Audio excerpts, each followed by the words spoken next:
Welcome, ladies and gentlemen, to the Regeneration Podcast. If you had three guesses, who do you think I'm here with? I'm going to answer it's Michael Martin. Um, it took me one And I guess. will affirm Yeah. that. So I think it's, quite often we begin sometimes relating to things going on at the farm because a huge theme of ours is, restoring the festivals, so many of which have an agricultural tie-in, if not purely agricultural roots. I took this week off of work. I still have some things I have to touch base on, but essentially, and I just have a third of an acre, but I'll spend all week pretty hard cleaning everything up for the chickens. There's several other projects kind of expanding the garden, but a pretty big garden. How are things going? So you're done with any teaching you were doing spring Oh yeah, semester. Tell me about those classes. Tell me it what's was going hell. on with the farm. Yeah. It Was it? was hell. What are you Well, it was noticing hell now? They because say this was students are acting normal again this year, according to all like VPs in New York. They bounced back. They're joining clubs. well, maybe, but You on the tell other me? hand, this was the year of AI. Yeah, right. And so man, I can't believe how many students I caught using AI to write papers. Now, what is your way of catching them? Well, no, I mean, because I've been teaching for 25 years, I know how an 18 or 19-year-old writes. Yeah. How And they do you don't write call like them a out on it? Yeah. I mean, what are the new I parameters? told Since I we, like I told them at the beginning, don't use AI to write papers because you're not learning anything if you do that. yeah, right, right. And if you do it, I will bust you, right? Hmm. And and it's been horrible. And actually some colleges, believe this or not, are actually encouraging students to use AI, which is nuts. Yeah. And I heard somebody It's the it's woman not I that I know. can go both ways on that. I can see a little bit what they're doing. So tell like something I haven't heard somebody else say, but when I'm saying that, I'm not saying what I'm going to say is a great insight. But I have a daughter who has taught in kind of a wealthy suburban district, now teaches close to us. She likes it better. We're we're kind of more rural, but the kids hang out after school. It's kind of Right. real. Anyhow, um, when I was doing some subbing years ago, I noticed that that when you and I were in school, Michael, you had the guys at the front of the class, the middle of the class, and the back of the class. And what was happening towards the tail end of COVID, when I was doing some subbing, is that you had a new category of people. Quite often, they had been the kids in the back of the class, but who did the bare minimum to maybe try to get to the next grade. But now Right. they're doing nothing. They were never going to engage in anything. They were never going to open a book, and they were going to take 6 weeks of summer school and move on to the next class. But what I predicted is that because Ivan Illich, when he wrote one of the most seminal essays of our time, The Educational Enterprise in Light of the Gospel, Mhm. he wanted to see those people as something like the people who see through the system that we need to play with. So back in the day, it was the dropouts. But two things for you to Right. reflect on. When I was graduating high school, Texas Instrument computers were just kind of getting mainstreamed. And so we had sine, cosine, and so forth. We hit that. And there Mhm. was a part of even a sane brain, and I want to say I was somewhat sane, that would say, why would I learn that if there's a thing here? And now it's AI. And Right. my daughter Lucy says it's not the slow kids, it's the bright kids who've now realized that, and it worries her. The brightest kids are realizing I never have to do anything ever in this own system, in this old system. And that's Just the like I thing. I hit cosine, and now it's everything. Tell me. Well, a couple of things. I mean, one of Yeah, the things is that um I mean, they all kind of feed into each other. they do. They Um, do.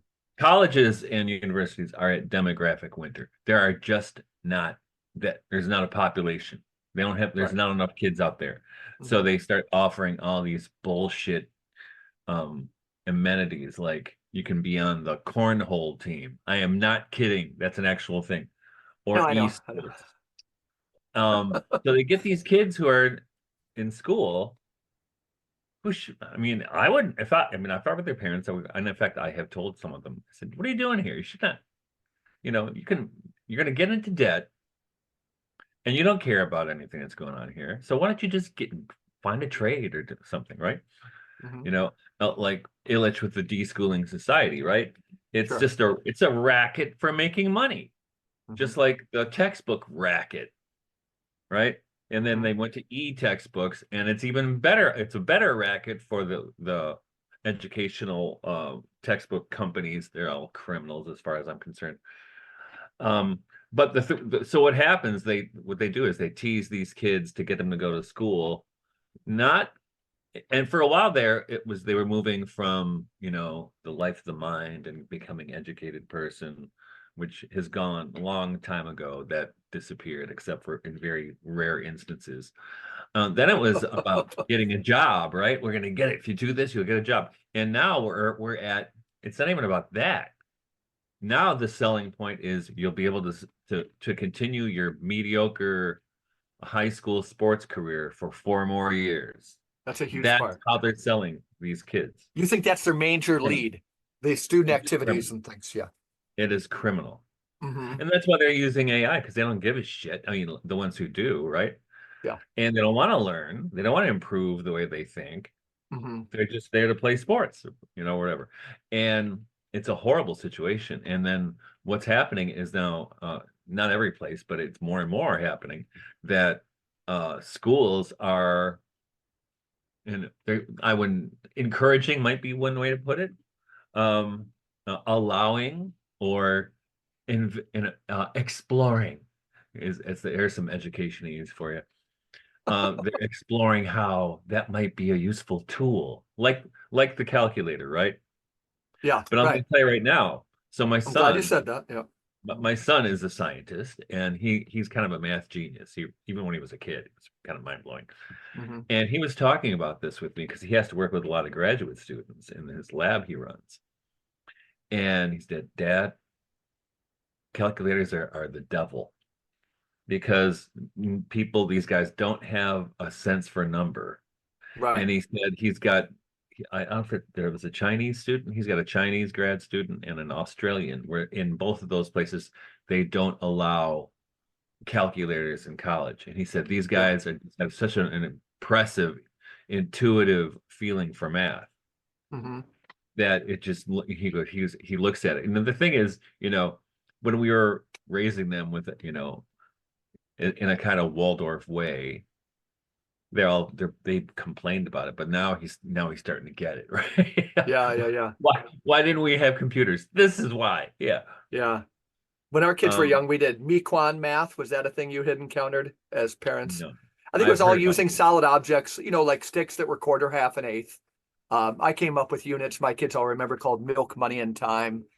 That some things, half of which, was not as clean as another half, but all these things, but Right. it was tangible. They could always play with it. Well, yeah. And that's actually one of the things I still do with my two teenagers who are still home. And when I was a school teacher, I had a really wonderful master teacher when I was a Waldorf teacher. What was her name? Escapes me. But one of the things she said is, children have to develop a sense for mathematics. Right. So There's a once tie-in here. Yeah, there's a tie-in to perhaps it'll be our next guest on the program, Jason Peters, who's definitely one of the funniest guys writing, but he's also a professor at Hillsdale. We're going to talk about, we're going to talk about Owen Barfield. We're going to talk about college gardens, a lot of things. But the Front Porch Republic has a print journal and I still have to subscribe. It's crazy of me, but and it's excellent. And so they post the introductions and some other articles and things. And I have friends that subscribe, and I've borrowed it. But the next one is on. It's out, and I encourage people to buy it. It's on the great historian John Lukash. Now, Okay. John Lukash was also very interested in Owen Barfield. A great historian, Eugene Genovese, who wrote the great Roll Jordan Roll on Slavery and Slave Spirituals, that as a communist, he couldn't get at how the slave spirituals worked with class, with Marx, and how the resistance, and eventually he became Catholic. And Eugene Genovese thought the two greatest historians of the 20th century were John Lukash, who was a Catholic, and Eric Hobsbawm, who was a communist, wrote on William Blake, I think. And anyhow, so John Lukash, when you read him, and I've read a lot of him, and he's deceased, he would say that to study math is to study the history of mathematics. You have to be there with Euclid when he discovered, and made his discoveries. And that's the thing, that the schools of our future, which won't be schools, they'll be something like hedge schools. It's forcing us, AI is forcing us to go back to what these things were all about anyways. Schools had become too close to what AI could deliver anyhow, and that's on them. And It if is. I let people know that part of Illich Take, when people ask me, like, what's the essence of it? Like, one way to get at it, and how it's not how powerful Illich is, but the problem, the mind control exercised by schools is that very early he proposed that it should be illegal if we care about human rights or something. Apart from you needing to work on bodies if you were a surgeon, apart from some legal things, if you were an accountant, Michael Martin, and you could do the books, it should be illegal to ask you where you got your education, right? Test the living daylights out of me. Now, if Yeah. it's something practical like surgery, you need to know that I've spent this many hours in the surgical room under a mentor. But it Mhm. should be illegal, just like it's illegal to ask you your gender and so forth. Why do we privilege the monopoly of schooling, sitting in these square rooms under fluorescent lighting with people our own age? And it's Be- a radical monopoly. Yep. well, it's because it's that system makes the rules. Right, right. And they Yep. build the system in their own image. But But it's going an forward, antitrust we need, and so it's a anyway, monopoly. Yeah. so what I was saying about developing a number sense, and this is so those of you listening or watching, especially if you're homeschooling parents, and this would do with my boys, I'm always asking them, how many feet do you think that tree is, or Mhm. how tall do you think that tree is, or you know, how many nails do you think are right there? Just look at it. How many nails do you think that is? So, and you do that, and you start to develop a sense for a number that way. Mhm. That's how you Mhm. like, and that's what that master teacher said. Endless estimating. They should always be estimating. Wow. It's a really good thing. I mean, it's simple but very good. But going back to the AI thing, so Yeah. I know this woman on X, uh, doctoral student, and she took her QE, I think, a couple weeks ago, and she was voicing her concern because she went to take her QE, and she's like, "This question doesn't make any sense. It has nothing to do with what I've been studying. It's I don't get it. It's kind of tangentially related, but this is something weird." Her AI generated. professor Yeah. had a yeah, and he thought he was Mhm. so clever. I would have beat his ass. Yeah. I told her, I said, squeaky wheel gets the grease, girl. You know, you go to, complain to the university, nothing happens. Go public, Mhm. because after the beat down that higher education had after Claudine Gay's testimony, Mhm. and then the further investigation, finding out she plagiarized her dissertation, only published a couple of papers, and they were junk. And how does this woman get to be the president of Harvard, right? Mhm.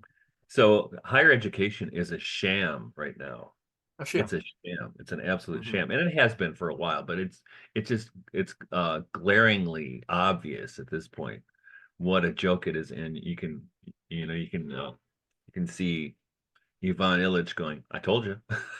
Well, tell me what you would do with your boys. I'll tell you and the listeners, that I think for all of my kids, A, you know, they everybody would be shocked how little time myself and all of my children combined spent looking and choosing at a college. So back in 1986, um, I might have mentioned on the show that the night before the state applications were due, I was such a ne'er-do-well.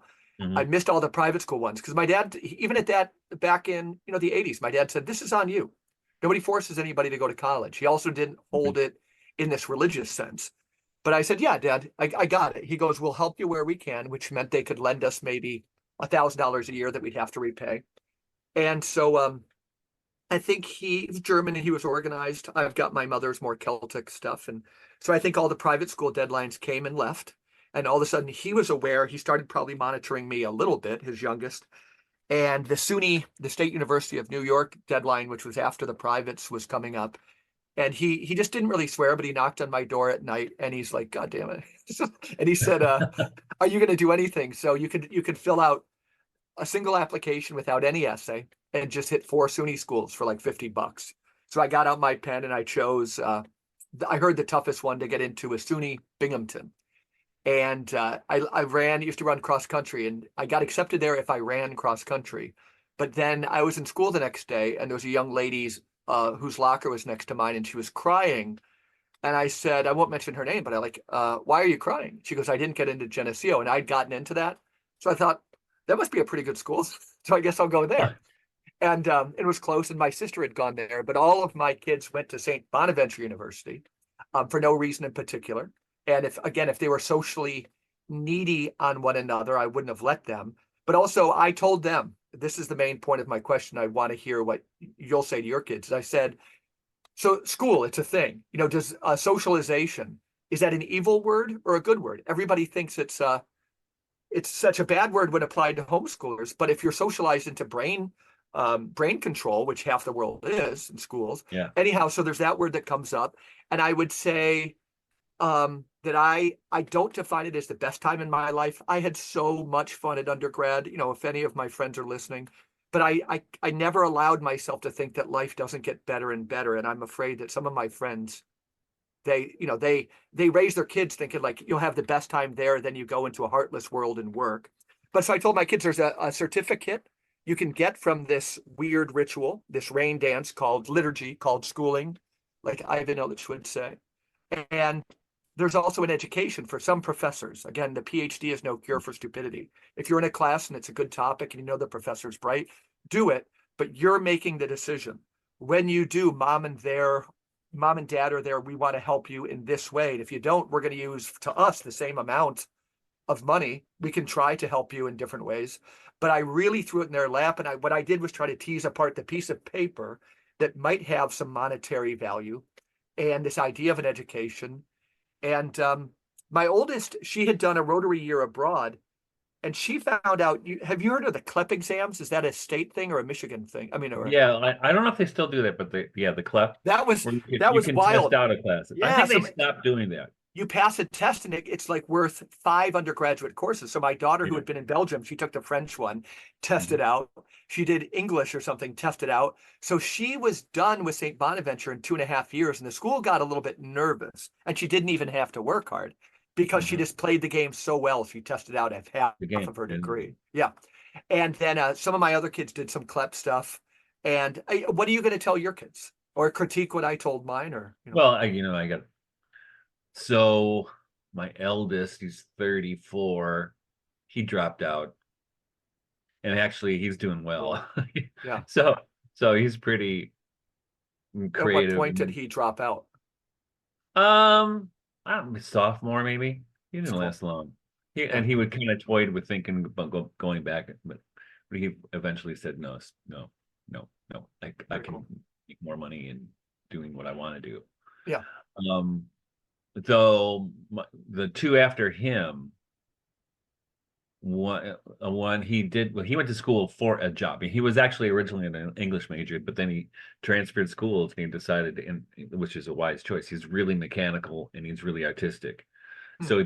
So he went to school to become an auto designer, Wow. which is what he does. Um, Very and the cool. next one was the scientist, and he kept telling us, "You gotta let me go to high school in a public high school so I can, because I want to be a scientist." And I kept telling him, I said, "What do you mean you think you can't be a scientist from homeschool because we don't have a lab?"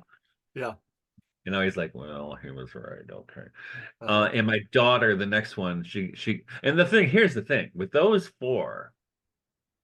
That's when I was still working at Mary Grove College and small independent Oh, schools so had, they could take classes there for next to nothing? well, there and other places as well. Right, right, right. I forgot. There's a tuition exchange thing going on, which is what's why I kept the job, even though I didn't like the job so much, but I kept it for that reason. And then they closed. um, but after that, so then my son Aiden, who's now 23, he went to a state university for a little while, and it was nuts. And he saw what a joke it was. And he's probably, of all my kids, he might be the most intellectually gifted. That, Okay.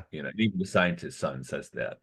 He's just so clever and he's so such an autodidact. And he was Hmm. taking these classes that were taught by TAs, and he knew more about the subject than they did. And he's like, "What am I doing this for? And I'm paying for this?" Hmm. Right? So he's still, even I saw him yesterday for Mother's Day, he's still toying with the idea of whether he should pursue a degree or not. But he's too smart, Yeah. you know? And and I have one, my 20-year-old decided not to go. The 18-year-old or 19-year-old now, she just finished her first year at a small liberal arts college. And and I'm like, are you sure you want to do this? It's going to be a lot of debt, right? Hmm. And for what? You know? So we'll see. Um, but even it's just not what it used to be. No, no. It's just not what it used to be. And And it it's is not, collapsing in on itself so quick, it right? is. Yeah, yeah. And I think what's going to happen, and it was happening actually before COVID, and this is what Mary Grove College, which is 2017, when they tanked. Um, but they were kind of the canary in the coal mine, right? Hmm. And the scuttlebutt across higher education, especially liberal arts education, was that they're all going to go belly up because demographically there's not enough kids. There's Yeah, just not, yeah. right? Well, what happened is COVID came and saved them That's what I've because heard. A lot of because government money, the right? government flushed monopoly money into the system, Hmm. which kept those guys afloat. I don't know how long it's going to last. I don't know. I don't know what the status is right now, but plus you see, and it's just not. And the thing is, if you're a teacher, you're kind of working with an intellectual economy in a classroom. And if you have enough students in the classroom who are bright enough or at least engaged enough to do the reading or ask questions in class, then that brings the rest of the economy up. Even the kids who are not as bright or as on top of Hmm. things Hmm. still brings them up. But if you don't have a kind of core group that it's like that, Yeah, it goes the other way. yeah. And let me clarify what I heard from some vice presidents is that like clubs were active again, students were kind of going out. But what you say about the classroom atmosphere, um, nothing what I heard could contradict that. You're saying, that they might be going to class a little bit more in person now, but the lights are on, but nobody's really home. Well, no, I had a couple students this semester. What class did you teach? This was a composition class, Okay. and I mean they were functionally illiterate. I mean, Uh-huh. they really were. I mean, Yeah. I'm not ripping on them. They were really, No. I don't know how they got in. Yeah. Right. They had such horrible skills, and I kept telling them, I talked to these kids. I said, you got such serious problems with this, and you know, you can get help in the writing center, but I don't. I was like, I don't know Yeah. what to Yeah. tell you, you Hmm. know, because I'm not kidding. And I know this because it's not anything I hadn't seen before, but I saw more of it this semester. Um, but for years when I was teaching at Marygrove, and we were homeschooling our kids. They were all younger then, and I mean, there were quite a number of students I was seeing there and seeing recently who probably have uh, the language or and writing skills of a third grader, and I'm not exaggerating. No, that's the thing. You're not exaggerating. Again, my other daughter, Lucy, who teaches Spanish, I think she's seeing that you have a number of kids coming into junior high who really can't read an English book whatsoever, right?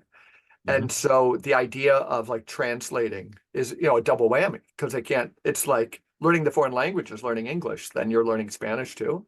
Yeah, Um, yeah, yeah, yeah. I used to make jokes about it, like it's ESL for native speakers. yeah. You know? Would you still define, so if some people are listening and saying, what do we do? In your book Transfiguration, you wrote on head schools and so forth. Like today, how would you describe, like if you were, let's say we have some listeners who are kind of young parents trying to live and think a different way. Um, let's say you and Bonnie were newly married, and you had a 2-year-old, a baby on the way. Mhm. How would you do it differently than even the way you raised your own kids? Well, in this environment, I mean, you know, the world's a weird place right now. Um, Super weird. and I have been waiting now, as you know, in Transfiguration, I was anticipating the collapse of the whole shebang, right? Hmm. And I think COVID kept it going a little on life support for a little while, but I think it's still going to collapse, and I think it has to collapse. It's almost like, remember, in right now, I think the government or whomever is treating the higher education infrastructure as too big to fail, Hmm. right? Hmm. And with in this, if you go back to the banks, when the banks were too big to fail, or GM was too big to fail, right? Well, you should have let them fail. Yeah. So something Do else you think can. COVID really propped them up, or it also, I think it Oh yeah, simultaneously absolutely, no dragged question. something along, but it also, would you agree that in some way, from a different direction, it allowed people to see outside the game more, right? Isn't that half the thing, that we can't think outside of the medical establishment? We can't think outside of the government establishment. We can't think Yeah, outside schooling. Yeah. well, it's hard to judge, but I mean, I certainly, there are a lot of people, and we're two of them, who have seen behind the screen for a long time, right? Yeah. Yeah. Right. Um, and it's hard to, I don't have a sense of it, because um college professors are in a tremendous state of denial, which is why I think the flex and the reflex is always to turn to politics, Hmm. whether it's trans rights or whatever it happens to be. I think that's what happens, is that gives them a meaning. That gives their lives meaning when, and this is, I mean, an English professor, right? I mean, what I'm really good at as an English professor or as a philosophy professor is talking about great books, Uh-huh. like William Blake, or one of my favorite things to teach was Far from the Madding Crowd by Thomas Hardy. Have you seen the new movie of that? See, I Oh yeah, haven't it's really read the good. book. It's really good. It's really good. So I didn't Really know good. if it was good in comparison to the book. It's Oh, really it's pretty good for close to the listeners. book. Very close to the book. Okay, good. Um, The acting's so good. The acting's so good. it is so good. Yeah. But the point where I'm going, I mean, is where good teaching happens is not, I mean, this is what happened with English studies, and I wrote an article about it, gosh, 12 years ago, um, called "Taking on Being," about getting beyond postmodern theory in teaching, Mhm. uh, postmodern literary criticism, because the whole project there, and this, you see this from feminist studies and queer studies and all this other crap, where they're basically trying to teach kids that literature is a whole white patriarchy thing. It's all a ripoff. Uh-huh. Yeah, and then they succeed at that, and everybody drops out of being an English major. Yeah, yeah, yeah. Then they're going, how come nobody wants to major in English? And I was always the guy who was like, no, man, this is a cool book. You gotta check this out. Look at Shakespeare, Yeah. and I get totally animated when I'm teaching Shakespeare, Blake, or Yeats. I used to call it, when I would teach intro to poetry, I would tell colleagues, I would just joke. I said, I think I'm just going to change the name of this course to Intro to Yeats, Uh-huh. because I would get on a William Butler Yeats tear. Yeah. And I could talk for 3 hours.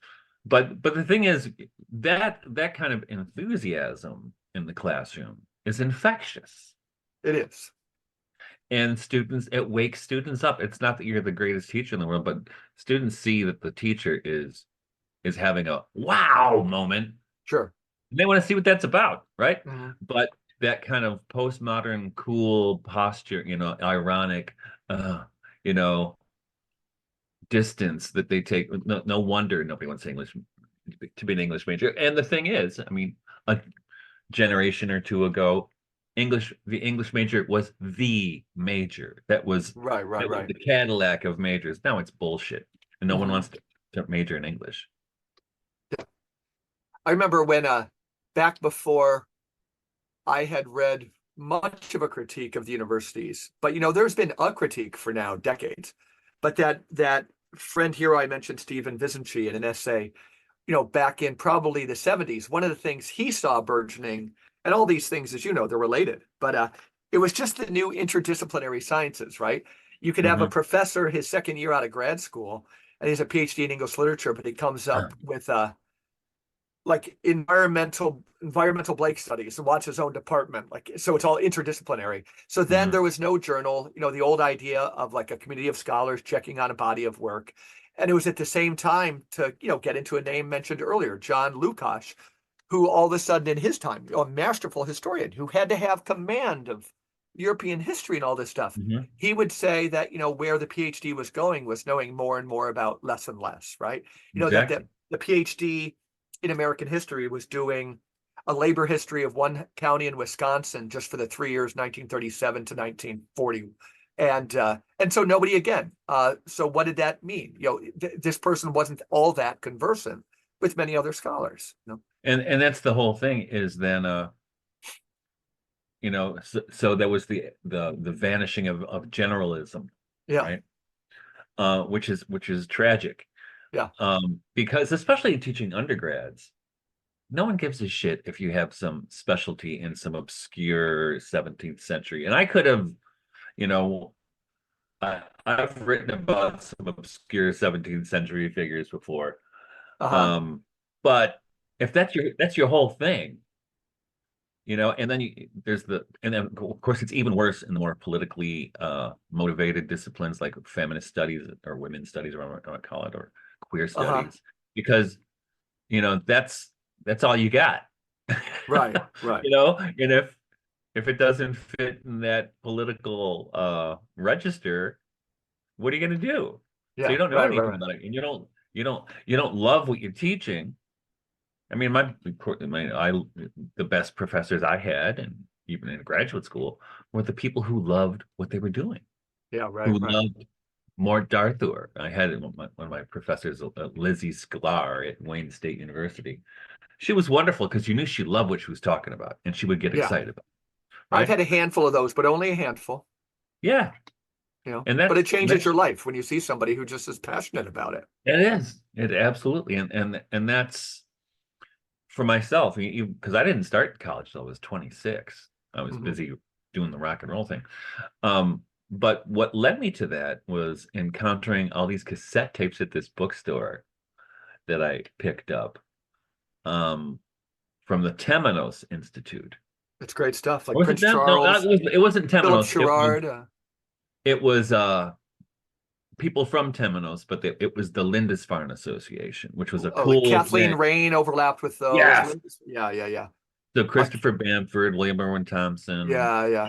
Kathleen Rain. Somebody. There was a Caitlin Matthews or something. Oh yeah, by the way, I talked to her today. Oh, They really? want to come. She and her husband John want to come on the show. Oh, get him on soon. Yeah.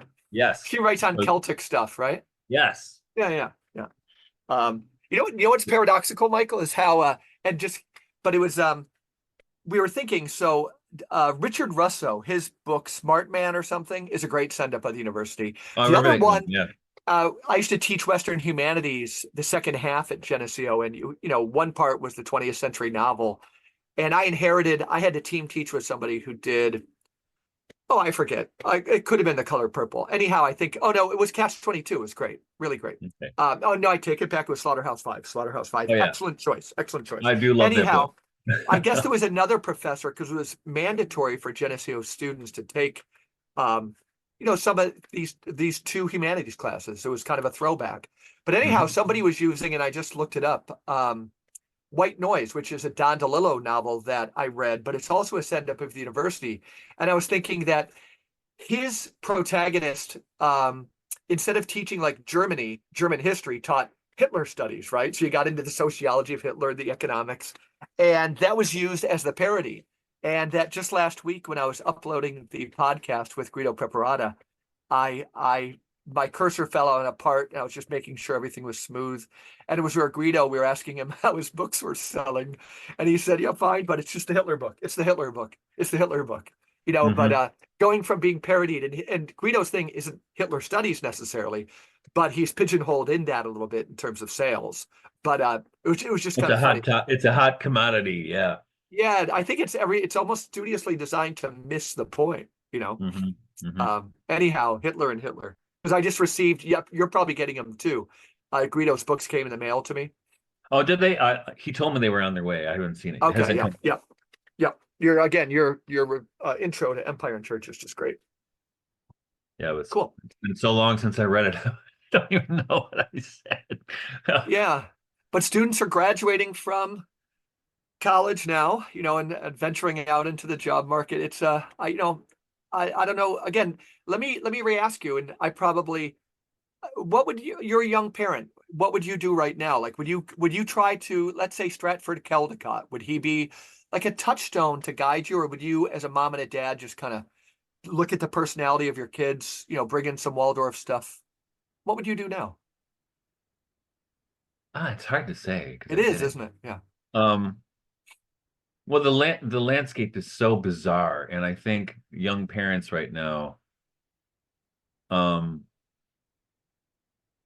I don't think a lot of young parents right now have been exposed to as rich a variety of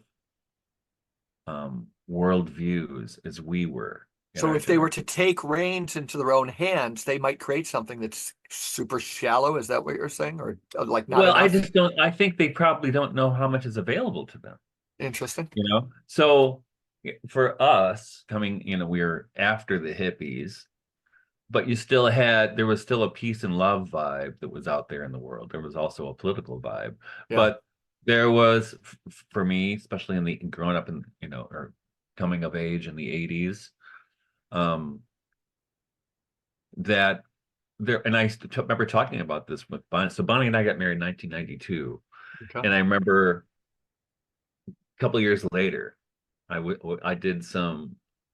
I was at some kind of youth oriented thing. I can't remember, like a concert or something. And I remember coming home and I told Bonnie, they're not like we were. Mhm. They're cynical and pragmatic. Maybe it's not the right word, but But aren't you and uh, I cynical? materialistic. I Yeah, hear but what we're you're cynical saying. because idealism is dead, Yeah. right? Hmm. Um, we're cynical about the system, but not about life. Yeah. I'm certainly not cynical about life at all. No, no, no. I think I saw the college system even when I was in college. That I just went to the classes where I thought I'd learned something. You didn't cheat. I tell you, I guess the closest thing I did to cheating was that sometimes if there was a novel I didn't read, like a Crime and Punishment or something, I would go to Collier's Encyclopedia Britannica, all the hardbound encyclopedias, and read about them, from different angles, and I'd have a sense for it, and then I'd read a few chapters. But I think I saw through the system. But you're right, I've never been cynical about life. Well, I mean, I Yeah. am right now, but also um, No, you're not. do the next right You're not thing. cynical Okay, about tell your me. Yeah, garden. You're not no, cynical about your garden or well about said. your Right, right. kids, right? Yeah, yeah, And I'm not either. I'm cynical about our times. yeah. Me too. But the point being is that I don't, I don't have evidence, and this is and I see this in college students. I don't see a lot of hope or wonder like I used to, No, or astonishment, no. and because it's become very regimented, and it's kind of the interdisciplinarianism that should be that's healthy is discouraged. Yeah. Um, and I always think of this example. I think one of the great writers of the mid 20th century was Kenneth Rexroth. Yeah, He was I'm just very familiar with amazing, them. Yeah, yeah. amazing scholar, but I don't think he had a degree but he was a born teacher. He And wrote on for some reason I was bringing, I'm taking off this week, in some books, Laminate. I'm interested in the themes of subversive humor, modern slavery. This is a wild book, French Revolution, Words of a Believer, that is just Laminate. But Rexroth, he's just one of those people who read the right guys. He read he Laminate, did. And he he read Blake, yeah, and yeah, was a big D.H. Lawrence guy. yeah. What was his And private, like, who was he? I mean, where did he get all of his knowledge and everything? I he So was you've just like never written an article on Rexroth or anything? But I haven't written on him, but I included one of his poems in Jesus the Imagination, his book. What's it called? I think you write about him in Sophia in Exile, don't I you? do On write about marriage. him Okay, okay. in the section on marriage, and I thought, Yeah, right, right. and he because he was well, he was like the the granddaddy of the Beats. The Beats really liked him Okay, because that's he was kind helpful. of Yeah. original, far-ranging, omnivorous kind of Hmm. scholar. And I wouldn't call him a scholar; he was a poet, a guy Yeah, who wanted to learn how to live, right? yeah, And yeah, poetry is what teaches to live. Also, a lifelong Catholic, always attended mass. yeah. That's great. You know, is and he had a bunch of tragic marriages, which I write about in Sophia in Exile in that chapter on marriage. But and he also I first encountered him, I think, either he wrote an introduction to, He cared about liberty. Yeah. was it Blake or Jakob Burma? Huh.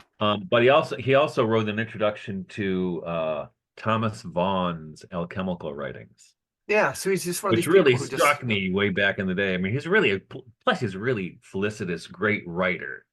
So yeah, yeah. that's how you know you would be a great teacher because he makes things that are difficult and obscure clear and interesting. Hmm. Right? He's like the kind of person who provides a key. Here's how we open How this did up. he earn his living? Just writing books, or did he have a university That's what I think appointment? he did. Yeah, Okay, yeah. and I think later in life he finally got some kind of university appointment. He was like in his 50s or even 60. Huh. Yeah, But you couldn't do that now to a guy yeah. like him.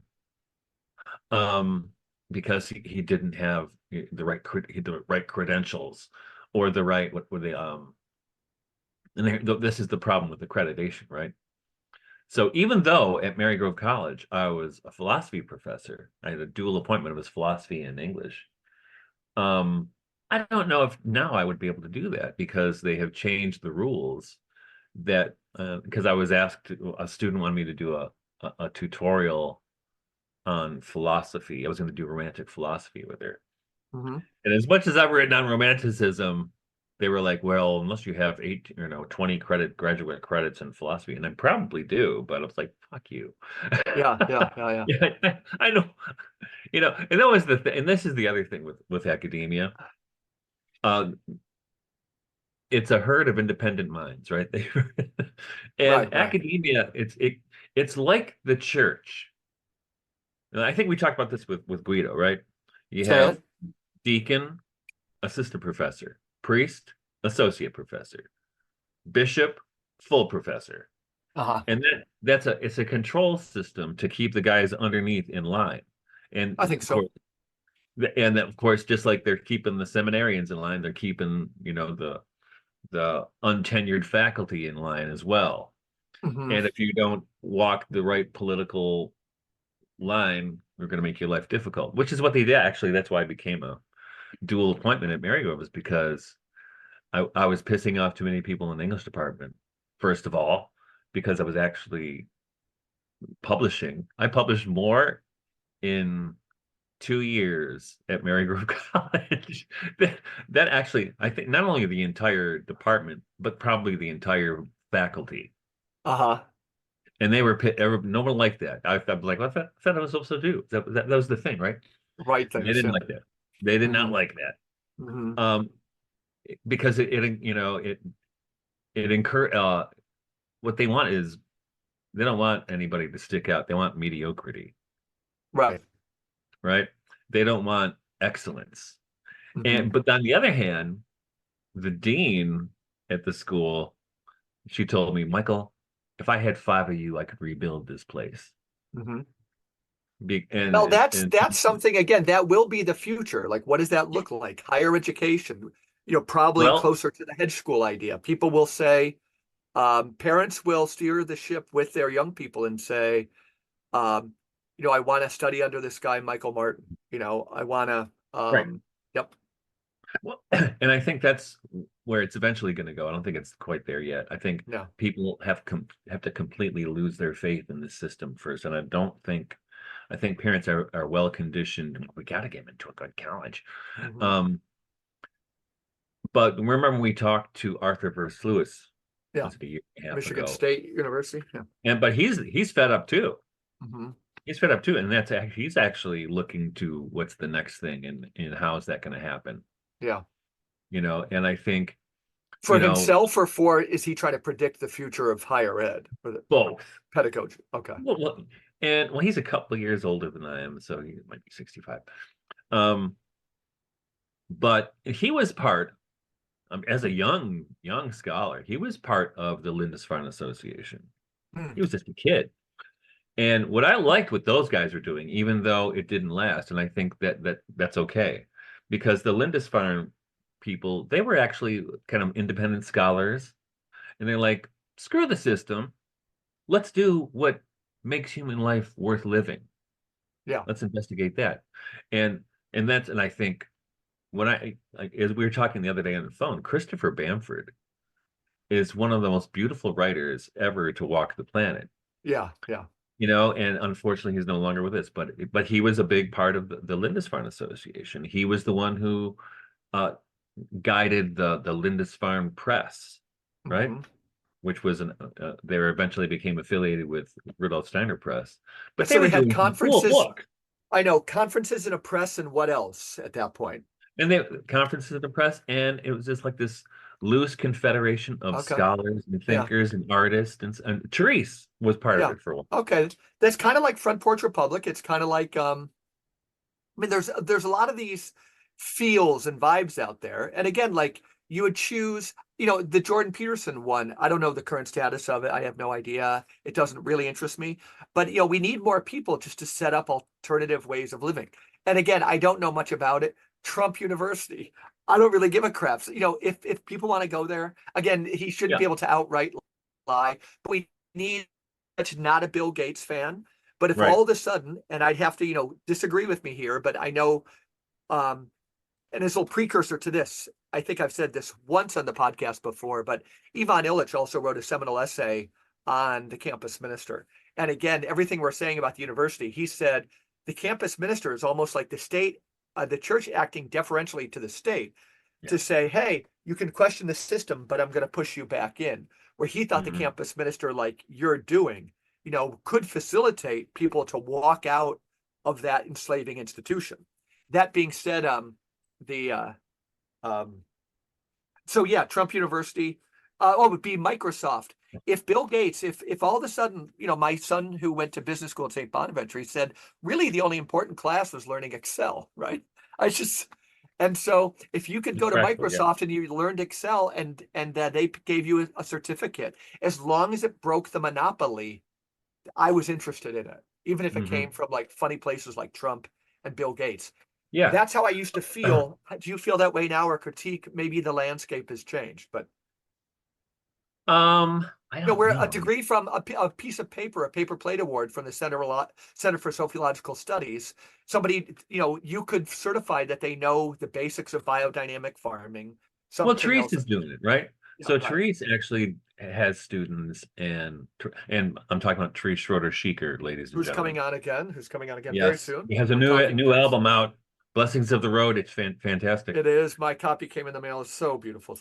And but she with the Chalice of Repose project has been doing this for 40 years, Yeah, you're right? right. You're right. Where she has students and she's outside of the system, and people go there for something that's not only spiritually rewarding and enriching, but also practical in the aid of the dying, right? Yeah, right, right.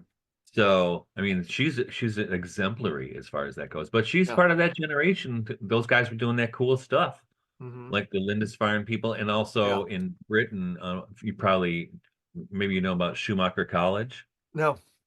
Schumacher College, I think and these places all go belly up eventually because they get too big, and then they don't really have the institutional funding to keep it going. Yeah, but But things that start Schumacher up and die are College great. Yeah.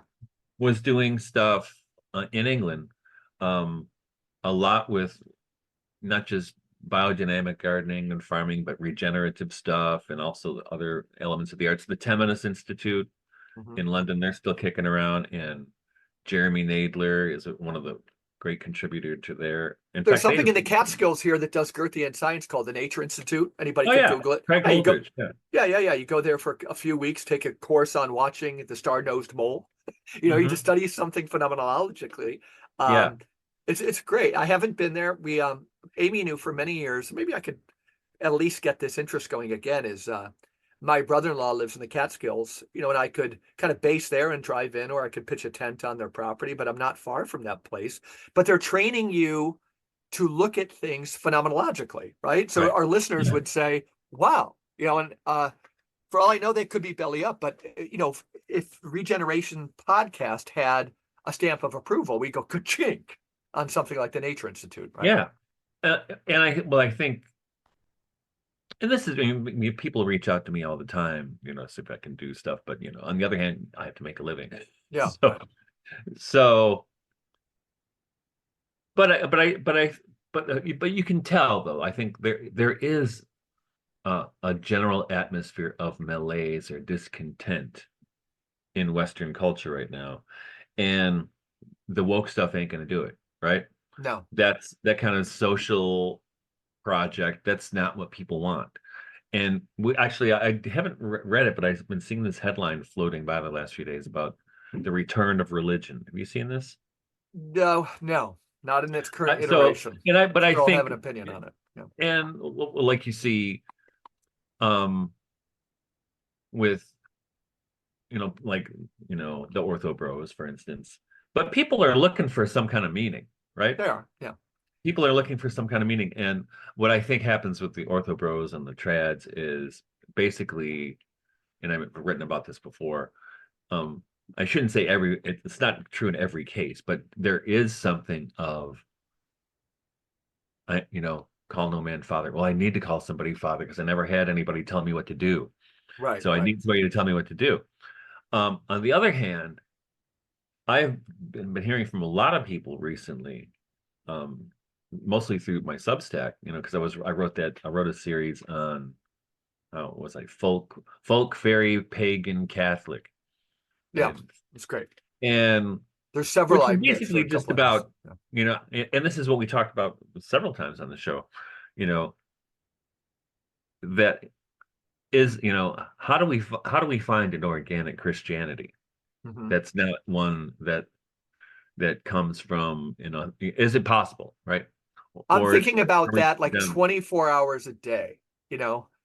Um, Tell me what you're thinking. It's not like I'll get into what I'm thinking now. It's Well, it's it's themes that you hear me. It's liberty, the theme of. I'm reading John L. Mackenzie, the greatest, I think, Old Testament scholar of the 20th century, Roman Catholic. Mhm, Raymond Brown had his thing too. Mackenzie was like a Hilaire Belloc, great prose stylist, but he's talking about, mhm. he wrote a seminal book that I remembered was Catholic Book of the Year. It's called Authority in the Church. And he's wondering how this gospel message found its way into this thing, right? I'm reading about modern slavery. I'm reading about the subversive potential of humor. We'll talk about that. Mhm. But the divine feminine, Our Lady of Guadalupe, Bottom Up, Where Light and Darkness. Oh, this book I'm reading now on Baudelaire, right? What a poet of the light and the darkness, even Yeah, though, I right? I loved These them. are, yeah. And so the church is going to have to embrace these things, which is different than saying it has to embrace fair trade coffee, right? The slogan. It has to, we need to center it. The fair trade coffee is good, listeners, but it's going to have to embrace, it's going to have to start with what it means to be a human Yeah, person. fair trade coffee is good, but then Starbucks takes over, right? Right, right. With fair trade, oh God, or Whole Foods. So the, Yeah, the the exact assholes you don't want yeah, involved, right. Yeah, they take over, right? yeah. Um, But like, what but are I you think, thinking at this point? I mean, those are the well, I think lineaments I see. another example is Rosemary Houghton, right? The The Catholic Catholic thing. Thing, which is Yeah. one of my favorite books. It It's just really so is. great. I reread it And within the last 2 months. H.J. Massingham too, the British agriculturalist, and Yeah. the guy who wrote the Tree of Life. Um, and so when I write about those people in my Substack, I get a lot of feedback from people, and they get enthusiastic. In fact, Caitlin Matthews, actually, when I mentioned Rosemary Houghton recently, and she commented on the Substack and saying, "I was just reading Rosemary." It's kind of inspiring, right? Hmm. Because those kinds of models show you that another way is possible. Yeah. And the thing is, and I think the example of Starbucks and Whole Foods is perfect. You ever see the movie What About Bob? Yeah, it's a great movie. And there's a scene in What About Bob where Bob's trying to teach the kid Sigmund how to dive, Uh-huh. but And Bob's Sigmund is played afraid. by Bill Murray, and Richard Dreyfuss plays the doctor. No, Yeah. no, no. Bob is Bill Oh, right, Murray, right, right. I'm so sorry. and Yep, yep, yep, Richard Dreyfuss yeah. plays the The doctor. psychoanalyst. Right, right, right. And so, and the psychoanalyst has been trying to teach his kid to dive, and he's just doing a shitty job of it, and the kid's traumatized. But what happens is It's a great scene. Bob's just about to teach him how to dive, and he's just about there, and then the father doctor runs out. I'll take it from there, Bob. That's what we have. That's what happens with the church, the authorities of the church. That happens with um Whole Foods. It happens with Starbucks. You have a good thing somebody's doing, Hmm. and the authority structure says, "No, I'll take over now." Yeah. Right? Yep. And they do it. This is how they work. It's how it operates. Hmm. Um, and in my project, especially for the last 4 years, is how to dismantle that mechanism, Hmm. right? And that's a real mechanism because So what? the bishop, in fact, when we were doing house church, with my brother-in-law, who has since become a Lutheran pastor, he was trying to get, maybe we should get under a bishop, and I'm like, Uh-huh. what? That's why we're doing this, Yeah, yeah. to get away from that. Hmm. And because just like in What About Bob, right? I'll take over from here, Right. right? No, no, no, that's not Hmm. how it works, right? Hmm. And I think that's why I'm always pointing to the ancient Celtic church, who was outside of the authority of Rome, Yeah. on the outskirts of, even beyond the outskirts of the empire. And again, you get a sense from our endless trace. You just mentioned him, the author. Chris Manfred, yeah, Yeah. When he's writing about Celtic Christianity, they started these communities. Then, for what it's worth, we can even talk about this, but the Roman Church comes up and offers those communities some of the exactly. sacraments, right? It reverses the order, which essentially is this We'll thing make that you a we need deal. to do. When Illich, again, when he talks about the tool, the schooling should be a tool like this pen that I pick up and Right. use. That's what I was Mhm. trying to get my kids to see for It's like, university. Like, it's to, like how are, Chicago. how are you going to use it? How are you not going to use it? Yep. It's And Chicago in the 20s and 30s, right? You get a yeah, successful business and eventually the mafia comes in. right. Yeah. That's what the church did with the Celtic church. Hey, Yeah. hey, Yeah. hey, you got a nice little church here there, you Irish guys, whatever. But hey, we got this. I'm gonna can we talk business? Right? Yeah. And that's what happens. Uh-huh. Invariably. So the question, two things for our listeners. One would be, when you hear, I can only speak for myself, when you hear me talking this way about authority and so forth, one of the ways I process this is not, that 2,000 years into the incarnation, Michael and I are both somewhat tethered to this Rudolf Steiner, Owen Barfield thing, that the importance of the individual, you see it in Rene Girard too, right? I'm just letting our listeners know, you don't have to get all esoteric to see Mhm. that the importance of the individual seems to be something that might be tied to the incarnation. No longer should one Right. die for the many.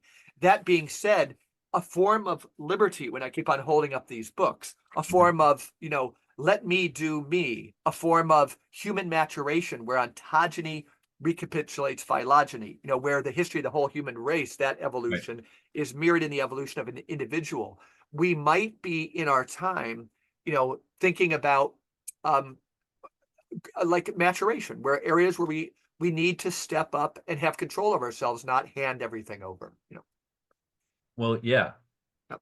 Heck, you don't need to get approval of daddy anymore, Right, right. which is what happens. And it's a strange phenomenon, right? Hmm. Yeah. And of course, you're going to have that in a culture that has such weak representations of fatherhood and masculinity. Hmm. Um, I think it's inescapable. Actually, next week, I think we're talking to Jamie and David Kohani Yeah. Is it next week? about Okay. the divine masculine. Hmm. And I was actually glad when she got a hold of me, asked me if I'd heard anything about this because she was seeing it in her practice. Say more. Yeah. Well, See, I don't know. I said, no, I hadn't heard about this, but this is kind of cool. You should come on the show and tell us about it. I was And thinking her about husband's that. also a psychotherapist, and he's been seeing the same thing. Yeah. Yeah. So my thought, because when you were talking about wokeness, that there's a reaction against that on universities, as opposed to professors, manifesting their love for something. You just get kind of Yeah. trendy politics. But on that issue, I see when we talk about the masculinity, and I was going to bring this up even before you mentioned our guest next week, is the notion that young men who are running from that, when we talk about maturation, they're all going to a late adolescent form of masculinity, right? They're still not going, they're running to what Owen Chadwick, the great historian, would call the barbaric age. So it would Hmm. be the adolescent or Lord of the Rings, you know, Hmm. The epoch. cosplay. So Yeah. yeah, so where men are women and men have nothing in common. The warrior spirit is all. Violence is necessary. Well, You just read yeah. about soldiers. Yeah, And I I actually wonder if that's believe some of that what they're seeing. when I was in my first semester in college and I was in a composition class, I wrote my term paper was about uh gangs and how boys in gangs who don't have masculine role models. So it's kind of like Lord of the Flies. They invent their own system Yeah, of right, right. masculine initiation, but they have never been initiated in manhood themselves, right? Hmm. So it becomes like Lord of the Flies, Yeah. right? So it's Hmm. chaotic and violent. And it's not like, and there's so many things I disagree with Jordan Peterson about, but I like his idea when he says, no, men have to be dangerous. If a man's not dangerous, he's no good to anybody. I The thing get is, that. you got to be dangerous, but you have to know how to contain it. Right. And I think he's right. And I and I Okay, so let me take this because Barry Sanders is somebody because I think all Mhm. this will come together for the last 15, 20 minutes. And I'm not trying to force anything here, is that wrote this book that you've mentioned, A is for Ox. It's about the history of the alphabet, wrote it with Ivan Illich. I've always read, ABC. I think I've read all of his books, yeah. But in a book he has called The Private Death of Public Discourse, he does a lot with gangs and that issue. Um, and And I bet I used him Barry as a Sand source 30 years ago, okay, 40 years could ago. have been, could have been. Barry Sanders in his History of Laughter, I want to, and the role of humor, and there's an enclosure movement that takes place there. But Hmm. on gangs and on what you're saying about masculinity, I wonder if the dangerous piece, if it's not just that kind of adolescent warrior thing, what does danger look like? I want to say it's something of the poet, but it's got to have, Lenny Bruce, right? That's Right, in his History of Laughter, and I really admire Dave Chappelle and some of these other people, but I right. had never really listened to Lenny Bruce. Didn't know, again, like Rexroth. These guys were before the 60s in one sense, Yes. right? They were reacting to nuclear war. Like Lenny Bruce could not believe the bomb was a Hmm. thing. But Yeah. anyhow, the guy knew government inside out and backwards. He knew it inside out and backwards. And the guy was dangerous. And Yeah. I want to say again, he died. I think he had addictions and things fine, but he was a grown up. But like, so if we say they need to be dangerous, I'm with you. But how, can we help, you know, limb that out? Humor is a big part of this. The dangerous part of wit, laughing at systems, bringing Hmm. people down. That's when we're talking about the new church. I think about this stuff all the time. Well, What's the modern masculinity? And this will be, well, I mean, plus the academia, the academy has no fucking sense of humor. right, right. None. None, none. Um, but I think it's interesting when you were talking about like the image that came to my mind would talk about this is the cultural reference that only you and I will get in some of our older listeners. I was thinking of Lost in Space, Yeah, yeah, right. right? So you have the two polarities of the father. You have Captain Robinson or whatever his name is, the father, and Dr. Smith, Yeah, yeah, yeah, right? Who's, I mean, so we need Mr. Robinson, but we live in a world of Dr. Smith, yeah. right? He's got the credential, but he's a nebbish, right? Hmm. He Hmm. he's a coward, and Yeah, we live in a very cowardly age, and we saw this with COVID. I yeah. mean, how many people would not say anything, right? Hmm. How many people shut up? and wouldn't speak out. And I know Right. this academia is the same. In academia, nobody sticks their neck out for anybody, Mhm. right? And Catholic, I mean, remember, even though we're not on speaking terms anymore, but um, Arthur Sebastian Rossman years ago, when So he funny. read when he read the Submerged Reality, he said, "Wow, you really stuck your neck out about Teilhard there." Uh-huh. Because with Teilhard, either people hate him in the Catholic sphere or they love him, I just but read that most hate him. Flannery Most of O'Connor them. was obsessed with him, and then she lost her obsession. I didn't know she was obsessed with him. Oh yeah, she Um, was. She yeah, was. interesting. Yeah, she But was yeah, you're obsessed right. with You're him right. So and you put with your Twilight. neck out. But so then, if let's use, for listeners, I still want to stay on something with the current, kind of young adult male thing in masculinity. I like what you're saying there. Um, the social media, so these young guys, they want something to change, but is that energy that could be dangerous in the sense you're saying? Or is it being channeled, like when we talk about ortho bros and rad trans, just take your basic secular, we're going to use that word. Well, You're going to take your secular young guy who's reading Bronze Age pervert, things like this. mhm. What is this taking a good impulse and just draining it away? Is it like Well, no, I think men in Western culture are too protected as boys. Um, and I had an example of this when I was a Waldorf teacher. I had this boy, really, I love this kid. Actually, eventually I taught him in college as well. And Bonnie was his babysitter before I was his teacher. But he was a kid, I'd give an algebra problem, and he would sit at his desk and go, "I can't do it. It's too hard." And I'm like, "Okay, right?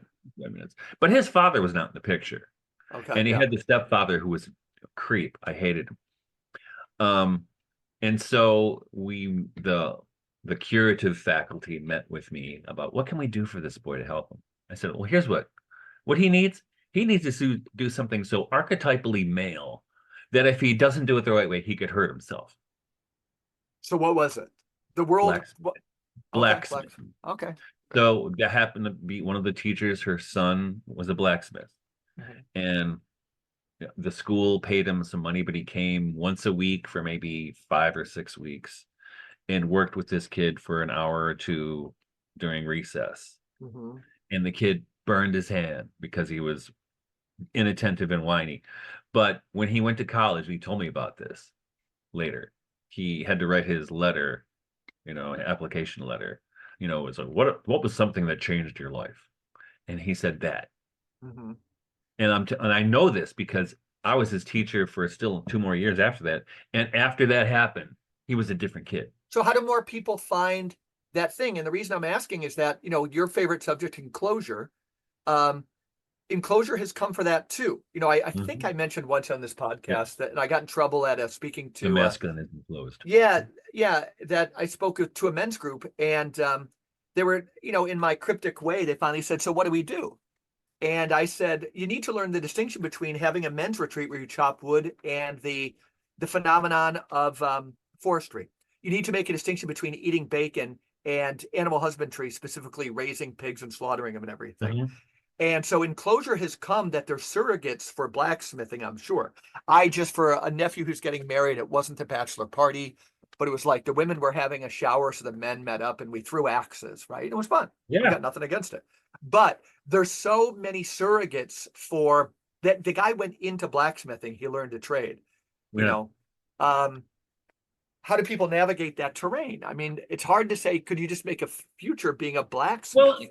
well, I think another thing, I think, I mean, I guess we're setting up for our next interview, Yeah. is that and I know this from life experience. I mean, because you're your English teacher or you're an elementary school teacher and you're a man, you're one of one on the Mhm. faculty, usually. A little bit different. Mary Grove, we're almost half and half, but Wow. the place I've been teaching, no men.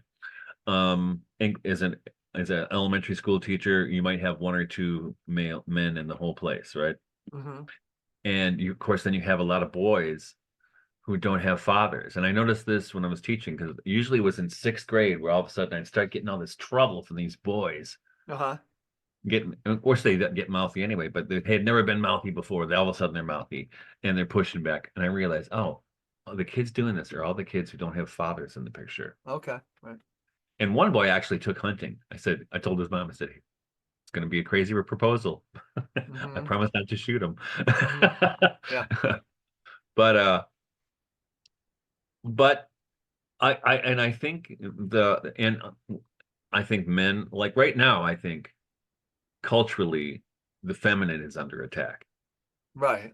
as we see with the trans stuff, right? And you know, women's sports in particular.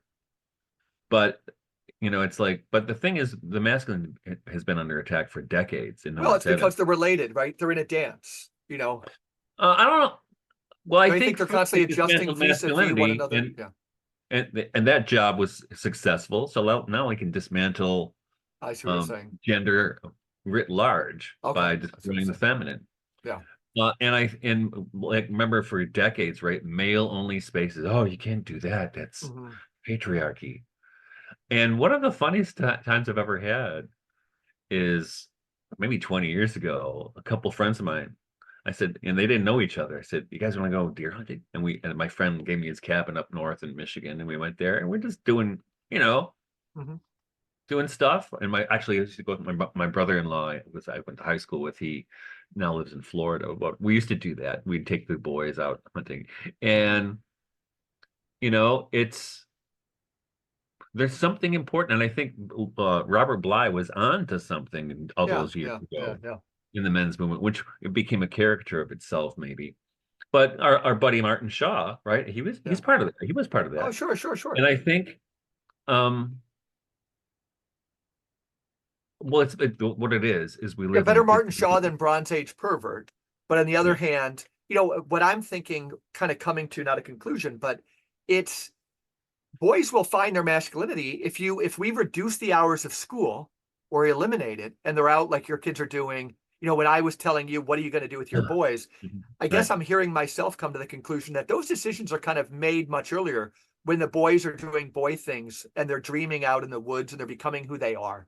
And Well, it's interesting you yeah. mentioned that because yesterday it was Mother's Day, Mhm. and we met at my second oldest son's house. He just bought a house, so he wanted to show it off. And my Bonnie's sister and her husband were there, and Bonnie's nephew, one of her nephews came home with us for a few days. Mhm. And his dad told me, Mike, turn him into a man, make him Mhm. do man stuff. And which means because he did come to help us work on the Right, farms, which right, we right. get caught up in. But tomorrow I'm going to make him and my boys too. We're processing ducks, Okay. right? Because I couldn't get an appointment with the Amish, and even though I would rather not do it because I got too many other things to do, but hey, it'll just take a few hours, and Uh-huh. we'll get some blood, and we'll blood and guts, and we'll have something good to eat, and Uh-huh. we'll do some male bonding. Yeah. Right, And right, right. feel like It's good. what's that? Remember that show, Home Improvement? Whoa, whoa, whoa, Yeah, yeah, yeah, yeah, whoa. yeah. But there's something to be said for that kind of initiation Oh, in totally, totally. and of course we talked before when we talked with Tara about um Illich's book Gender, Mhm. right? And now this is a job. A woman could do butchering. In fact, the Amish where I take my animals up, it's almost all women who do the butchering. I think it is Mhm. all women. But it's not that men can't do it. But in our house, this is not a job Bonnie's going to do. Yeah, So right. So you figured out. Bonnie's job is she works in the greenhouse and gets everything growing. Yeah, And so I deal with the animals. So because actually, I don't know if I told you, um, I bought 4 lambs, you mentioned. and one of them is little, and I thought I was going to have to put it down because it was lame for a while there. I was like, oh man. But I nursed it back to health, which is good because we're going to eat it later. Mm. But I really was caring for this. In fact, I was caring for all of them. In fact, right before I came in to talk to you today, I had to go feed that little one a bottle of milk, Hmm. and they're all following me all over the place. I mean, Right, right, right. um, and I brought them out into the pasture. I'm like, we guys start eating some clover, will you? Hmm. But But it's an interesting thing. I mean, as a farmer, where you're actually taking care and with, I mean, I mean, I even called that one the baby. I got to go take care of the baby. Mhm.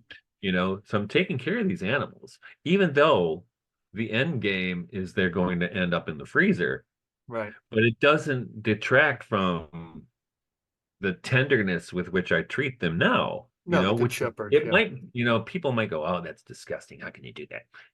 Um, but that's the human condition. Right. That is the condition of life. You could say the same thing about plant life, right? Hmm. It's just a higher form of life, but you're also eating it, That's right? Chesterton's thing about the green blood of the silent vegetable kingdom, right? Well, we're part of it. He We're wanted us part to of see nature. that vegetarianism, though it's a fine lifestyle choice, it doesn't get us out of the central mystery, that life feeds off of other life. Yeah, I mean, and as a farmer, you know that, Yeah. right? You deal with life and death on a daily basis, Hmm. Hmm. whether, your beehive collapses or what happened, or if that little lamb would have died, or I would have had to kill it. Yeah. If it didn't get better, there was a couple mornings last week I came in and I said, I'm just going to give her one more day. Hmm. But then she finally started to not, she was not even walking on her right rear leg. And But now now she's she's running around. So I was happy, so I didn't. interesting. Now I'm going to have to talk about male bonding. I'm going in.